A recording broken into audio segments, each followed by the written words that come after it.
And it threw me into a fit.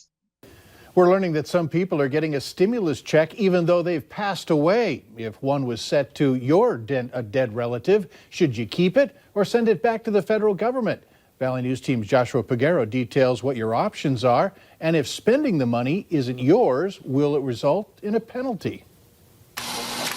There are dozens of stories popping up of deceased people getting stimulus checks. Sherry Blaine of Frazee is one. Blaine says her mom, who died last year, got a check on Monday. It just irritated me to no end because it is just so wasteful. The letter has a box on the envelope that says to send it back if the person is deceased, which Blaine plans to do. The idea of a federal government printing these checks, sending them in the mail, when they obviously, on record, somewhere know that she is deceased. Blaine says she's worried that we as a country are racking up so much debt. My grandchildren and great-grandchildren are going to be paying for this ridiculous mess up.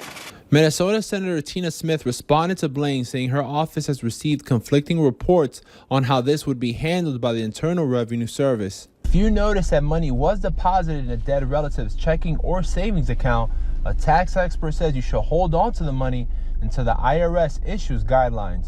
Just hold on to it for now. Arrow Advisor says no one knows if you have to pay it back if you spend it. It's kind of more of an ethics issue, really. You know, I don't think it was the legislative intent of the program to get checks out to deceased people.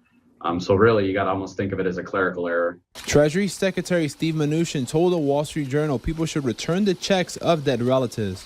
President Donald Trump echoed the same thing. Part of the reason dead people got these checks in the first place is it would have taken the IRS longer to send out the emergency funds if they had to remove these people. In Fargo, Joshua Peguero, Valley News Live. The Internal Revenue Service says it has issued payments to 88 million individuals so far, worth about $158 billion in the program's first 3 weeks. If you need help with an issue in your community, call our whistleblower hotline. We'll do our best to get to the bottom of it. Call the number on your screen right now, 701-237-6576, and leave your tip.